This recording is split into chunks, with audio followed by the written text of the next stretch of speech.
എന്റെ അമ്മോ, റിസോർട്ടോ? വീടെങ്ങനെയുണ്ട്? ഗംഭീരമല്ലേ സാറേ? അല്ല, എനിക്ക് മനസ്സിലാവാത്ത ഇത്രയും സെറ്റപ്പ് ഒക്കെ ഉണ്ടായിട്ടും അന്ന് രാമേന്ദ്രൻ സാറിനെ അറ്റാക്ക് ചെയ്ത് എങ്ങനെയാണെന്നാ? അല്ല, പോലീസിൽ കംപ്ലൈന്റ് ഒന്നും കൊടുത്തില്ലേ സാർ? കൊടുത്തതാടാ. എന്നിട്ട് അതൊന്നും ആയില്ല. സാരമില്ല, പറയാൻ ബുദ്ധിമുട്ടാണെങ്കിൽ വേണ്ട. അത് ചെയ്തവരും അത്ര ശക്തരായതുകൊണ്ട് എവിഡൻസും സാക്ഷികളും ഒന്നും ഉണ്ടായില്ല. അതുപോലെ അവരെ അറസ്റ്റ് ചെയ്യാൻ പോലീസുകാർക്ക് പോലും പേടിയാടാ. പോലീസുകാർക്ക് പേടിയാണെങ്കിൽ നമുക്ക് പോയി സംസാരിക്കാം. സംസാരിക്കണോ?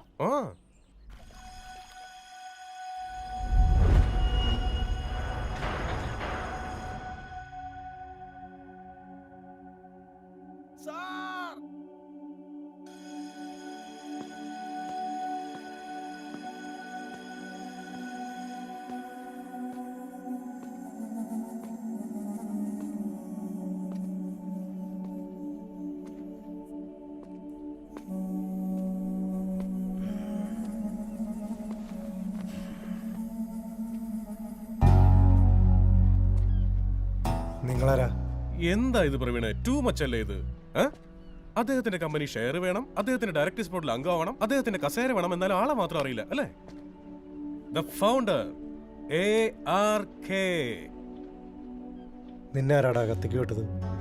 എന്നെ ആരും കയറ്റി വിട്ടൊന്നുമല്ല. കൊച്ചി വരെ ഫ്ലൈറ്റിൽ വന്നു, പിന്നെ അവിടെ നിന്ന് കാറിൽ വന്നു, പിന്നെ അവിടെ നിന്ന് ഇങ്ങോട്ട് കേറി വന്നു. ഞാൻ തന്നെ വന്നതാ.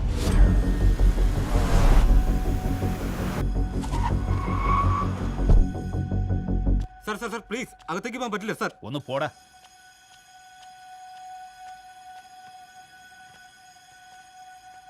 പോവാൻ വാ, വണ്ടി എടുക്ക്. അതല്ല സാറേ, കഷ്ടപ്പെട്ട് ഇത്രയും ദൂരം വന്നിട്ട്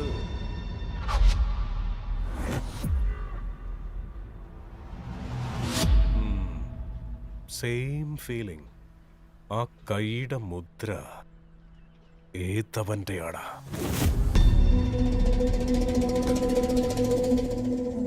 ഞങ്ങളുടെ പയ്യൻ നിങ്ങളുടെ ഓഫീസിൽ വന്നപ്പോ കമ്പനിയിൽ നിന്ന് പുറത്തു പോകാൻ പറഞ്ഞില്ലേ? എന്നിട്ട് ഞങ്ങൾ മാത്രം താലപ്പൊലി എടുത്ത് സ്വീകരിക്കണം. അതിനാണോ ഞങ്ങളിവിടെ ഇരിക്കുന്നത്? ഞങ്ങളുടെ ഗുഡ്സ് ഇവിടെ ഉണ്ടടാ. ഉണ്ടെങ്കിൽ എല്ലാ വർഷവും 10-30 കോടിയുടെ ബിസിനസ് തരുന്നവരാ ഞങ്ങള്. അതിന് മുമ്പിൽ നിന്ന് മാറടാ.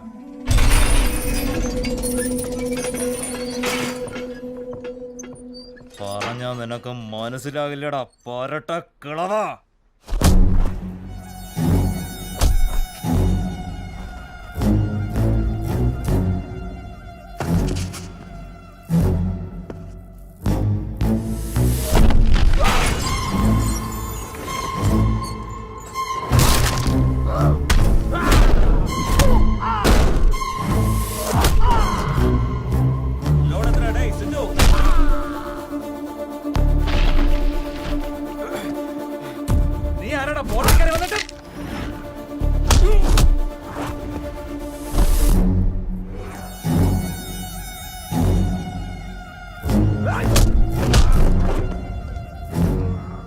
മുത്തശ്ശനെ കൈവച്ചത് ആരാടാ?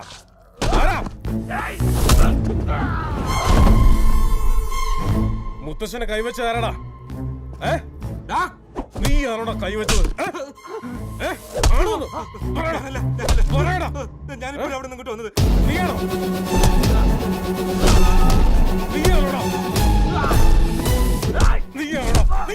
കൈവച്ചത്? നമുക്ക് രക്ഷപ്പെടാൻ ഈ ഒരു മാർഗമുള്ളൂ. വേഗം എടുത്തോ, വേഗം.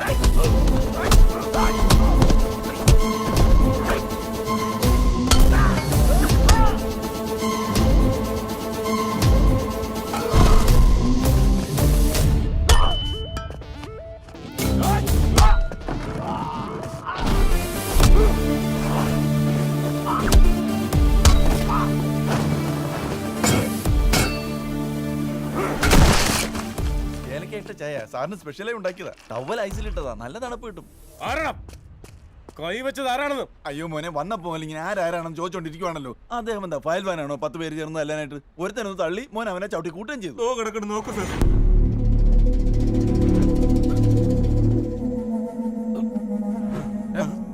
നിങ്ങളുടെ സാർ എവിടെടാ? ആരാ അടിച്ചെന്ന് ചോദിച്ചാൽ മാത്രം മതിയോ? പറയാനുള്ള ടൈമെങ്കിലും കൊടുക്കണ്ടേ? ഇതിലും ക്ലാരിറ്റിയോടെ ആരും പറയില്ല. അപ്പൊ സാറ് പറയുന്നത് എന്താന്ന് വെച്ചാല്, നിന്റെ അച്ഛൻ വന്ന് കുത്തി, എവിഡൻസ് ഒന്നും ഇല്ലാത്തതുകൊണ്ട് കേസ് വീക്കായി പോയി. ഞാൻ ഇവിടെ വന്ന് തല്ലി, എവിഡൻസ് ഒന്നും ഇല്ലാത്തതുകൊണ്ട് ഈ കേസും വീക്കായി പോവും. ക്ലിയർ അല്ലേ? ഇതിന്റെ ഒന്നും ആവശ്യമില്ലായിരുന്നു. ഏതെങ്കിലും ഒരു ടേബിളിന്റെ അപ്പുറത്തോ ഇപ്പുറത്തോ ഒക്കെ ഇരുന്ന് സോഫ്റ്റ് ആയിട്ട് സംസാരിക്കായിരുന്നു. അല്ലാതെ എന്നെ പോലെ ടേബിളിന്റെ പുറത്തിരുന്ന് സംസാരിക്കാൻ പറ്റില്ലെന്ന് മാത്രമേ ഉള്ളൂ. അല്ല, എന്തെങ്കിലും നോക്കുന്ന സാറേ? ആദ്യം കയറി ഉടനെ പുറത്തേക്ക് വന്നു, പക്ഷെ ഇപ്പോൾ ഇവിടെ നിന്ന് ഇറങ്ങുന്നില്ല. ഫ്ലൈറ്റിന് ടൈം ആവണം എനിക്ക്. ഇനി വല്ലതും ചോദിക്കാനും പറയാനുണ്ടോ? ഓഹോ, ഇപ്പോഴല്ലേ കാര്യം മനസ്സിലായത്. അവിടുത്തെ നമ്മുടെ യുവരാജാവിന് സംസാരമൊന്നും വരില്ല. ഈ യുവരാജാവിനും സംസാരിക്കാൻ അറിയില്ലെന്ന് തോന്നുന്നു. എന്തായാലും രണ്ടുപേരും സെയിമാ, സൈലന്റ് മൂവി സൂപ്പർ സ്റ്റാർസ്.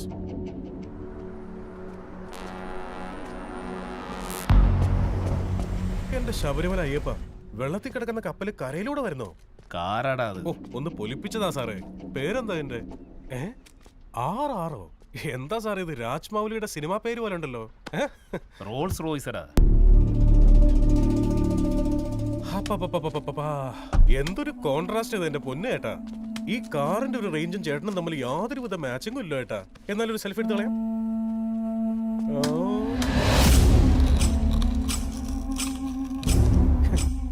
ഇത് കൊടയല്ലേ? വെയിലും മഴയ്ക്ക് കൊള്ളാതിരിക്കാൻ ഉപയോഗിക്കുമെങ്കിലും ചിലപ്പോ വേറെ ചില കാര്യങ്ങൾ കൂടി ഉപയോഗിക്കാറുണ്ട്. അതായത് ഹാർട്ട് തുളയ്ക്കാനായിട്ട് ഉപയോഗിക്കും. ഇതാ ഇങ്ങനെ.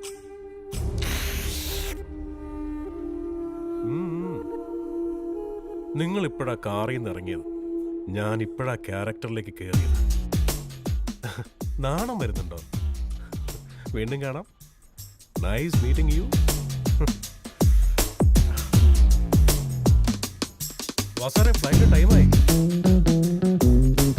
കാറ് നല്ല സ്റ്റൈലായിട്ടുണ്ട് കേട്ടാ. എന്താണേ പറഞ്ഞേ? നിക്കടാ. നമ്മുടെ പോർട്ടിൽ വന്ന് അച്ഛനെ ഫോൺ ചെയ്യുന്നു. കൊല്ലണ്ടവനെ. വാണിംഗ് തന്നതുപോലെ തന്നെ അവരുടെ കമ്പനിയുടെ ഷെയർ നമുക്ക് തരൂടാ. തരാതെ എവിടെ പോവാനാ? നീ പോടാ.